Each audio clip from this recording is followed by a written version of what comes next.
Hello दोस्तों, आप सभी को स्वागत है आपके अपने यूट्यूब चैनल टीचिंग एक्सप्रेस पे। तो आज हम लोग पढ़ेंगे आधुनिक भारत के महत्वपूर्ण चैप्टर 1857 की क्रांति। तो हम लोग 1857 के क्रांति में प्रमुख बिंदु को पढ़ेंगे। इसके कौन कौन से कारण थे, क्यों हुआ 1857 की क्रांति, इसको क्रांति कहें या विद्रोह कहें या प्रथम स्वतंत्रता संग्राम कहें या सैनिक विद्रोह कहें। हमारे प्राचीन इतिहासकारों में सभी का अलग अलग मत है। जैसे पश्चिमी जो इतिहासकार हैं वो 1857 की क्रांति को सिर्फ सैनिक विद्रोह या हिंदू मुस्लिमों का एक षड्यंत्र बताते हैं। अब हम लोग इसके बारे में विस्तार से पढ़ेंगे।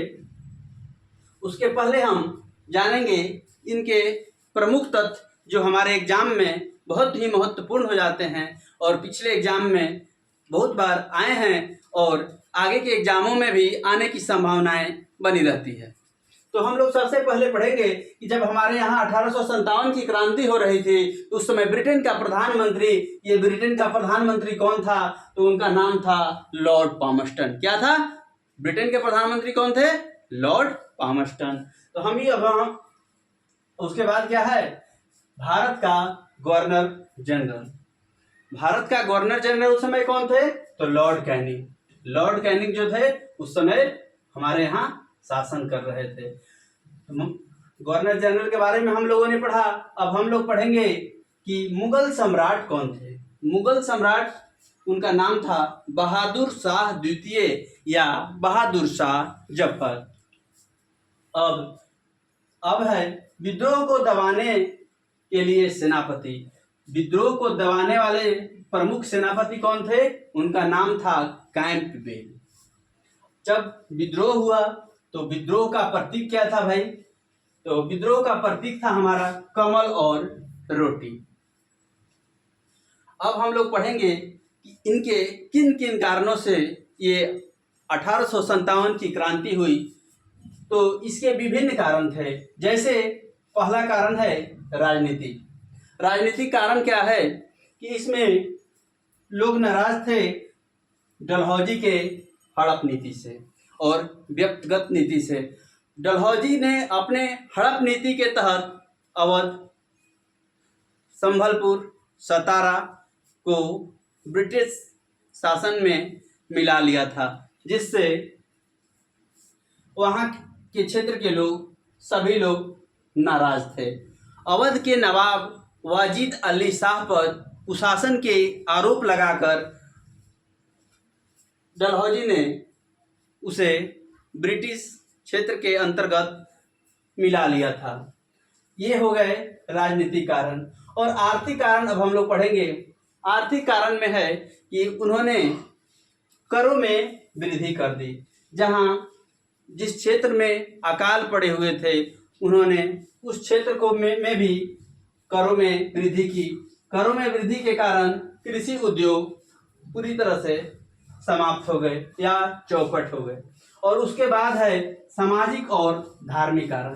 देखिए, सामाजिक कारण में है सती प्रथा और विधवा पुनर्विवाह। सती प्रथा जो है विलियम बेंटिंग ने खत्म किया था। तो उससे क्या था कि जो हमारे रूढ़िवादी भारतीय थे वो लोग नाराज थे। उन लोगों को लगता था कि अंग्रेज हमारे संस्कृति को समाप्त करना चाहते हैं।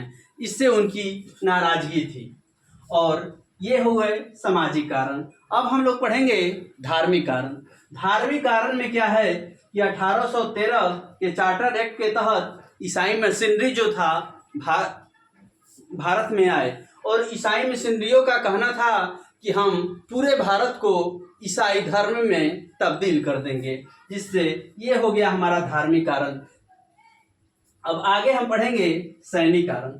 सैनिक कारण में है कि ऐसे तो सैनिकों की संख्या अच्छी थी, 5 भारतीय पर 1 अंग्रेज सिपाही थे। तो हमारे यहाँ 5 भारतीय पर तो 1 सिपाही थे, यहाँ तो कोई दिक्कत नहीं थी। लेकिन दिक्कत हुई, इनके साथ भी भेदभाव किया जाता था। जैसे सैनिक के बड़े पद पे भारतीयों को नहीं रखा जाता था। उनके प्रमोशन में वेतन में भेदभाव किया जाता था, जिससे सैनिक नाराज थे। और 1854 का जो डाकघर अधिनियम था उससे भी हमारे सैनिक नाराज थे। उसका ये कारण था कि 1854 का डाकघर अधिनियम के कारण जो सैनिक थे अपने घर अपने पत्र को नहीं भेज पाते थे। पहले ये लोग अपने घर फ्री में पत्र भेजते थे। और आगे पढ़ेंगे 1856 में अवध क्षेत्र से बहुत सैनिक था और उस सैनिक को इस बात की काफ़ी दुख हुई कि हमारे क्षेत्र को जो है अंग्रेज अपने अंदर ले लिया है, हमारे राजा को जो जहाँ वो शासन करते थे उनको हटा दिया गया है और वहाँ अंग्रेजों का शासन हो रहा है। उन लोगों को कहना था कि जब हमारे घर परिवार वाले ही खुशी नहीं रहेंगे तो हम लोग ऐसे नौकरी का क्या फायदा। ये हो गया सैनिक कारण, ये हो थी हमारी सैनिकों की ऐसी सोच थी। अब हम लोग पढ़ेंगे तत्कालीन कारण। तत्कालीन कारण में हो जाता है कि 1856 के दिसंबर में क्या हुआ कि ब्राउन बेस राइफल के स्थान पर एनफील्ड राइफल का प्रयोग किया गया, जिसमें क्या हुआ कि ये लोग चर्बी वाले कारतूस का प्रयोग किए। चर्बी वाले कारतूस में था कि जो गोली होती थी, गोली के ऊपर गाय और सूअर की चर्बी लगी होती थी और जिन्हें दांतों से खोल के लगाना पड़ता था, जिससे जो था सभी लोगों को लगा कि ये हमारे साथ अन्याय हो रहा है। इससे हिंदू और मुस्लिम दोनों भड़क उठे। यही हो जाता है हमारा तत्कालीन कारण 1857 की क्रांति। अब हम लोग अब आगे इसके बारे में पढ़ेंगे।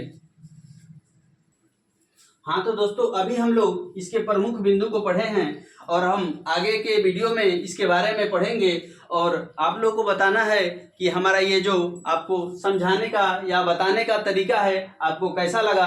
अगर आपको ये तरीका अच्छा लगा तो हमारे चैनल को सब्सक्राइब कीजिए, लाइक कीजिए और कमेंट कीजिए। Thank you so much.